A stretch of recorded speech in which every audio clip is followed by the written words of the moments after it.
Chris the Nightmare Ariel, and you're watching Mr. Boxing Today on YouTube. Heavyweight boxing fans, what's the deal? All right, so everybody pretty much predicted this fight, right? Pulev to beat Samuel Peter.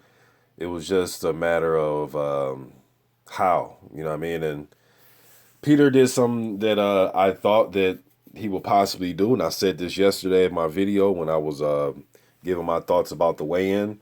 I thought that he will possibly quit on his stool for from just the accumulation of punishment and him being out of shape. So he pretty much did that, but he was complaining about his arm. I'm gonna go over the fight in a minute, but he was complaining about his arm. So I'm not sure if it was his elbow, his hand, his finger, his shoulder. I'm not sure. But at the end of round 3, at the very end of the round, when the bell rang, he was complaining about his arm. And then at the very beginning of round 4, they rang the bell, and then Peter had his back turned towards the ref and Pulev and shaking his head no, that he didn't want to fight. So he quit at the very beginning of round 4. All right, so round 1, the fight starts, and it went exactly how I thought it would. Pulev using his jab, doubling, tripling, quadrupling up on the jab, trying to disguise a straight right hand behind it. When they clinched and got close, Peter did nothing. He just got clinched. He didn't do anything the first half of the round.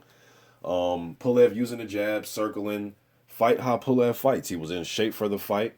Came in at 252, around the weight that he usually comes in at, that 247 to 252 range. Peter visibly just out of shape. 270-pound version of Peter isn't going to beat anyone in the top 10, not even close. You know what I mean? But he was coming out throwing one shot at a time, plotting, trying to throw overhand rights, trying to jab. One thing that I noticed from Peter when he was doing that, he was starting, his balance was off. He was very unbalanced when he would throw those shots. He's an orthodox fighter. He'll throw the right hand and his right foot was coming off the ground and being in front, and it turned into his lead foot. I mean, that's how off balance he was, man. And I know some fighters do that when they shift. They like to, but this wasn't him shifting. This was just being completely off balance, out of shape. You could tell that Peter hasn't been around the gym, man. 270 pounds. I mean, he's 10 more pounds than he was for his fight in October against a lesser fighter, a Mexican guy that he fought. I forgot the guy's name. Salas. Forgot the guy's first name, but then the fight before that, he was 291. I know I'm talking about his weight, but just he's so out of shape, man. You really didn't expect him to do anything against Pulev. Round 2, they come out, more of the same. Peter started to try to fight out the clinch, but then the ref, in my opinion, was kind of warning Peter not to hit behind the head. But my thing is, when you're in a clinch against somebody taller than you, and you're trying to throw right hands and left overhand rights and overhand lefts, you're trying to break free of the clinch. If somebody's pushing your head down, of course the punch that you're throwing in the middle of that punch landing, if you're getting pulled down by the head, your punch where you was aiming for it to go is going to be off now. The target's going to be off because your head's getting pushed down. So some of those shots was catching Pulev in the back of the head. Obviously they're rabbit punches and they're illegal, but at the same time, I could tell where Peter was coming from, because like, dude, I'm trying to get out the clinch, but he's holding me. So my punches are hitting him in the back of the head. It seemed as if he was trying to hit him on the side of the face, but maybe he was trying to hit him in the back of the head. That's just what I thought. But he was trying to break out of the clinch. Pulev, just a stronger guy, just more in shape. And, he's grown accustomed to fighting in that style. And if you can't do anything to nullify that, you're going to get dominated. He started to land some good right hands. He landed a good right hand to the body of Peter, right on the side of that big stomach. Round 3, more the same. I mean, all 3 rounds are pretty much the same to me. Peter, the only thing that was changing was just Peter was getting more fatigue. And he just didn't have it, man. I think his soul and spirit was took. He tried to come out the first round and throw some big bombs, but Pulev just put up the high guard, absorbed the punches well, and was able to push. He didn't push Peter back so much. He was just fighting on the back foot. He started to time Peter. He was letting Peter overextend on those long, straight right hands and those jabs that he was falling off balance. He was just timing them and letting him overextend and then catching him right when he overextended. So he started to set him up, walk him in the right hands. And the end of round 3, the round ended, and he complained about his arm, Peter did, and then the beginning of round 4, he quit. That's pretty much it, man. Not really much to go off of from this fight. Everybody expected Pulev to win. Now it's just where does Pulev go from here? He vacated that EBU title that he had. They ordered him to fight Marius Wach. They vacated it. Now they have Wach fighting the next highest rated available opponent. And I believe that would be, if I can remember, Ajit Kabayel, the young undefeated German prospect. So I'm not sure where Pulev goes. Maybe he goes back and tries to reclaim the EBU title. Maybe they have him versus Wach. I'm not sure.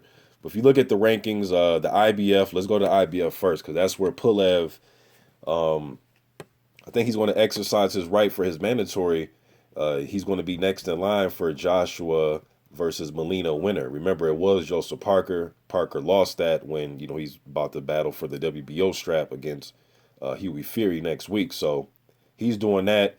At number one, they have it not rated, so I'm not sure what the IBF is going to pull. I'm not sure if they're going to keep Pulev at that mandatory slot. He did have the next mandatory spot, but now they have the number one rated, or they have the number one slot is not rated. So I'm not sure.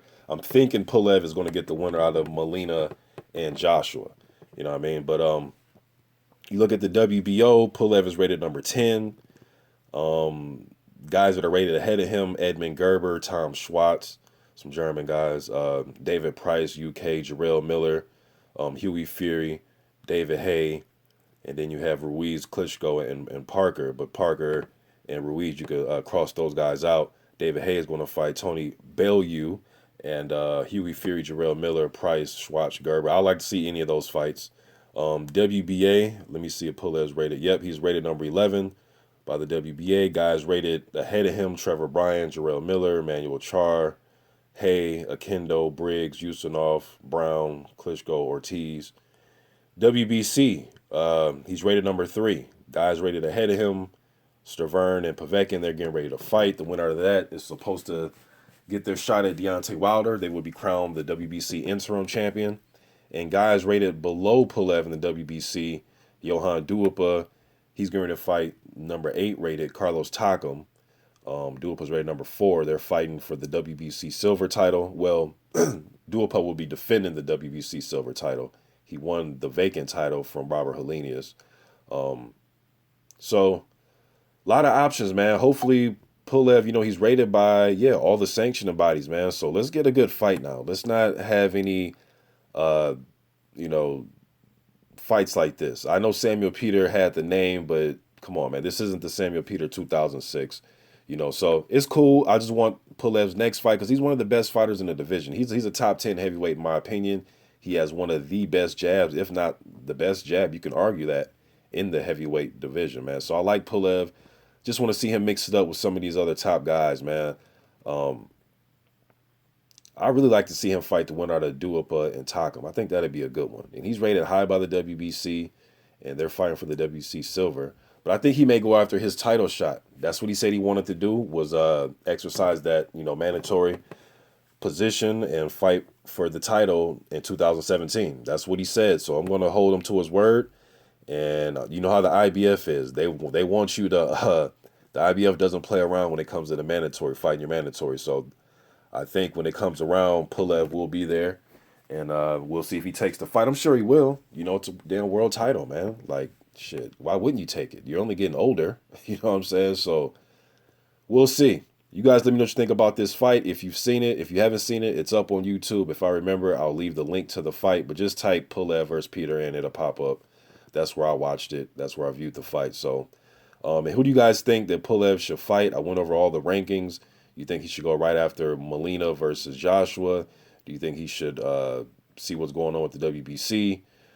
WBA and the WBO, he is rated, 11 by both. No, he's rated number 11 by the WBA, and he's rated number 10 by the WBO. So I think he'll go with the IBF or WBC. That's what I think. But you guys let me know what you think. I'm out.